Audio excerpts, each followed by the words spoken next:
Good morning, beloveds. I don't know what this is going to look like today because the book is great big and the car is kind of small. But you know what? It is what it is, right? Which, by the way, I have a friend who, he's an artist and his business is called Signs of the Spirit. And he does these beautiful wooden carvings out of cedar wood of all kinds of different signs and symbols and what have you. And he does Celtic knotwork. He had It Is What It Is. So I bought it, and apparently people kept saying it, and so he finally made one, and so now when people say it is what it is, he says, and it's $98. So it was just really funny, but it is what it is, right? So I'll figure this out, but, because obviously I told you I was going to get my mane trimmed today, so we went over to Goforth Park, and what I love about Goforth Park is there are no squirrels, but there are lots of different kinds of birds. Although, I guess it's the end of May, and so there weren't that many birds. I don't know. So, all right, we're going to figure this out. All right.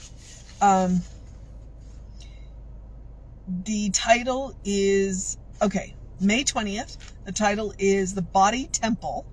Our author is Clara Palmer from The Eternal Temple, which is a Unity pamphlet from 1965.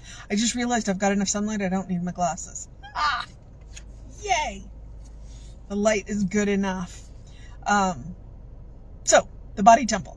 As you come to know your body as the living temple of God, a temple that God has never deserted, one that God will never forsake, you appreciate it more and more. You pattern your thoughts after God's thoughts of life. You work with God to keep God's temple radiant, pure, strong, and lovely in every part. Let us work lovingly, unitedly, joyously together with God for the perfect body temple, for eyes filled with Spirit's light, for hands adept in Spirit's service, for feet fleet and free in bearing Spirit's glad tidings of wholeness, for strong, courageous, loving hearts, for truth in every organ, every cell. All are related in some form of expression in the inner work of the Holy Spirit. Let us bless them every day, day by day. Then the years will yield us the blessings of growth and development in the perfect temple of the perfect being God intends us to be. We are a temple of the living God, even as God said. Okay. And immediately, I'm going to have issues with that. So let's be real here. Because first off, let's deal with the term perfect. Let's deal with perfect. The problem, a lot of people have the problem with the term perfect, including me. One of the problems that I had with it is the fact that we typically have come to use the word perfect to mean flawless. That's not what it means. Perfect means all-inclusive. It means whole. Now, why am I objecting to the body temple and the use of the word perfect? Because I deal with chronic pain. Okay? And it's just a situation, it may not last forever, but it is what it is. And so she says fleet of feet, and I am not fleet of feet. I ran in high school, and then I ran in 3 years, and then I went through menopause, and literally I cannot run. I'm not sure I could run to save my life. I might be able to, but I'm not testing that theory anytime soon. So sometimes when we hear things like the body is a temple, and then we look at our bodies and go, this is God's idea of a temple for me, because it hurts all the time. And yet, I've talked about the quantum doctor. I don't think that God's idea of my body included chronic pain. Okay? I'm not going to blame that on God. What I am going to blame that on is, to some degree, I'm going to use the word race consciousness. And to some degree, just the fact that these bodies are very complicated machinery, for the lack of a better word, and our mechanics are somewhat limited, you know? What I'm dealing with is a situation where we don't know what's causing it. You know, I've been to a number of different doctors, and they've all said different things, and it does come down to how much I'm willing to do. And so the truth is, I am willing to put up with a degree of the chronic pain. Because trust me, there are things that I could do where I could get wicked clean on my diet, you know, and all of that. I could probably also go to a lot more doctors than I do. But I'm just not willing to do that. So I'm willing to put up with a little bit of the chronic pain. But then, if I'm willing to put up with a little bit of the chronic pain, I don't get to blame God for that. Okay? And here's the other thing. What she says in there is, what she's talking about is that our eyes are filled with God's light, our hands are adept for God's service, our feet are, if I let go of the word fleet and free, so I'm just letting go of free in bearing the glad tidings of wholeness, because remember, we did talk about wholeness there, and then strong, courageous, loving hearts. Okay. The good news is that I don't have to have a strong and healthy body to do all that. Okay? It doesn't matter what shape you are in, and just as an aside, round is a shape. It doesn't matter what shape you are in to do God's work. So whatever your body is, be you the most fit person on the planet, or you're dealing with chronic pain, or maybe you're a diabetic, or, you know, you do have a responsibility to do what you can do to take care of what you've got, but that doesn't mean that your body is not a temple, and it doesn't mean that you can't do God's work. Okay? Sometimes some of the people who can be the most effective in doing God's work are the people who are dealing with pretty serious health issues. Because they've done the work and they understand, you know, this was not God's plan for them to have this. God's plan was for them to come here and have an experience. And this is what it includes. And what we've got to do is figure out how to be happy no matter what. And that's one of those things where, because remember I started off with, I'm immediately going to react to the body temple thing, because I remember when I said race consciousness, society and culture and religion and gender normatives and all of that have told me what kind of body I am supposed to have. And God doesn't care about none of that. God does not care about none of that. God cares that I am living my best life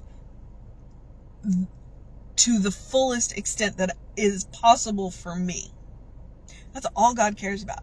God doesn't care whether I can run a marathon or lift 150 pounds. I don't know that I can lift 150 pounds, but, you know, I do know people who can. So, you know,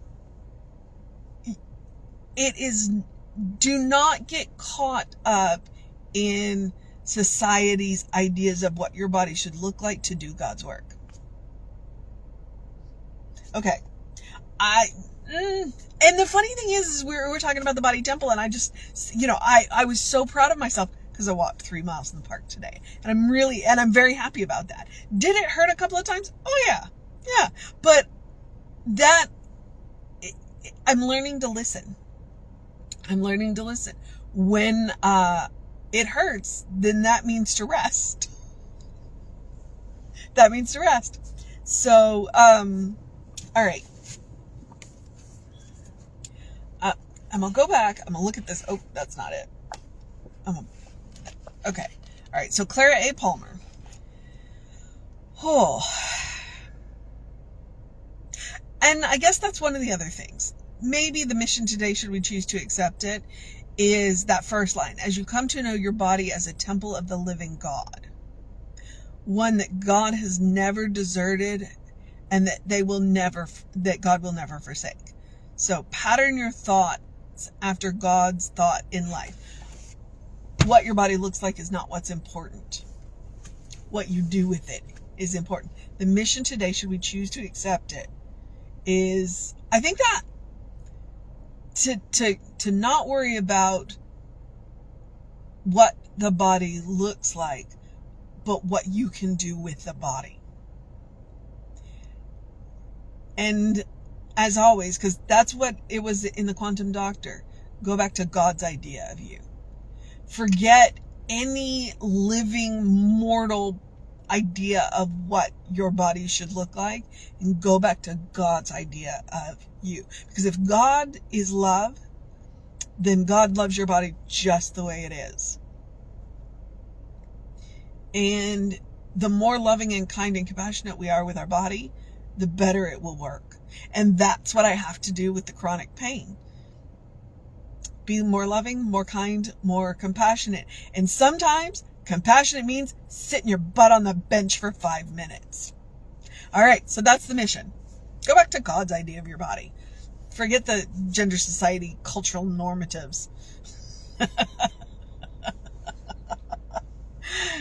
Because no matter what your body looks like, you can be of service to spirit. So, all right. Yeah. Let's shed all that stuff.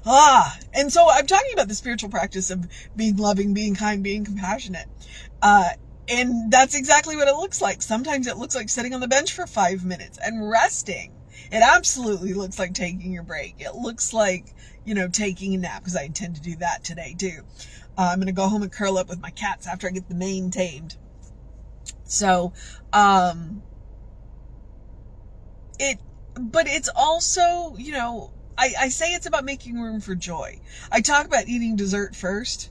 I love chocolate. The 3 months in my life that I had to give up chocolate were the worst of my life. Not really, but you know what I mean. Making room for joy. Being loving, kind, and compassionate with yourself does absolutely mean making room for joy. And today, I wanted to go to the park because I wanted to see the birds. And it's a beautiful little park, and it's always nice to go somewhere different every once in a while. I miss my squirrels and my blue jays, and, we saw the cardinal last week, but I wanted to see the ducks. And that was joyful. So, make room for joy in your life, no matter what is going on. You deserve it. And that is part of that spiritual practice of love, kindness, and compassion on yourself. You are your own best test subject. You deserve your own love, kindness, and compassion. And I am encouraging you to create a habit, a first response, so that no matter what happens, like when we have readings about the body temple and we know what's coming, we can be loving and kind and compassionate with ourselves. We deserve it. Okay? The usual suggestions are absolutely do something to engage your mind and body today. It's a 2-mile loop around a lake. That's why I love it so much. Please drink plenty of water, which, I'm going to do that today. Hydration is super important. Your brain works better when it's well hydrated. And I do encourage you to get early in your day bright light. When we went out, it was completely cloudy, and I'm like, I don't need my sunglasses. And we're literally on the other side of the lake. And so there's a mile before I can, and I'm like, no, I think I'm going to regret not bringing my sunglasses. It was okay though. The cloud cover was sufficient that I was safe. So, but I did get that good early in my day bright light. So it's good. All right. And then the last one is my Ernest Holmes quote. Open the windows of your soul. Allow the breath of heaven to remind you. You do live in heaven right here, right now. It's all around us. If the body's a temple, that's heaven. Even when our bodies don't work the way we expect them to. Okay, I just need to let myself go this morning. Heaven is a state of mind. So even in the midst of the chronic pain, I know that I am in heaven. And little things like going to the park and walking around the lake, That's heaven. It's a little piece of heaven on earth. Well, all of earth is heaven because, again, state of mind. It's a state of consciousness. Once you learn to create it for yourself, then it doesn't matter what's happening around you. You can be in heaven. And when you walk around in that heavenly mindset, in that heavenly state of mind, you move through the world differently. You interact with people differently. And that goes a long way to creating that world that works for everybody. You know, if we could walk around in that peaceful heavenly place all the time, and it ceases to be a place. It's like there's not a place you have to go to that's heaven, because it's right here. You take it with you all the time. It's any place that you can put your mind to. So, all right, I'm getting a little distracted and need to get coherent. So, take Emma's advice. Look for the good and praise it. All right. I'm going to tell you, what am I going to tell you? The social media. We are Creative Life Spiritual Similar, Creative Life Spark. I am the running Rev Ryan on the social medias that I am on. Please feel free to go and check out the content. I've been kind of quiet on social media lately. It's outside of these. I guess I need to get back into doing that. I've seen some good content. I just need to share it. Okay. Whew. So, and if you want to know what's going on in the center, email info@creativelife.org. The hot links are hot. If it says click here now, it'll take you right to the information you want or to the person that can help you get it. So I'm now going to encourage you to have a great day, a wondrous day, a fantastic day, a magical day, an enchanted day, a wonder-filled day, an awesome day, an amazing day, a rest when you need to day, a sit on the bench when you need to day, a take a nap day, a get stuff done day, a tame the mane day, a take care of yourself day, a good day. And if that is too much pressure, simply have a day, because you are enough just as you are. You are a beloved child of God, a brilliant light, a divine spark. You are spirit in motion. You are God in action. You are a divine channel. You are love. And as Reverend Jesse likes to say, you are a godling in whom God is well pleased and well represented always. That is the truth of your being. So please get to know the truth of your being. It's a wondrous thing when you do. All right. Yep. So Reverend David should be on around 5 p.m. with you. I will be back with you around 9 a.m. tomorrow, and then tomorrow's Sunday, so we'll have an amazing service for you. And I've got 4 chapters left in this thing called You, so be on the lookout for that. All right. Take care of yourself. Know that you are loved, and I will see you next time.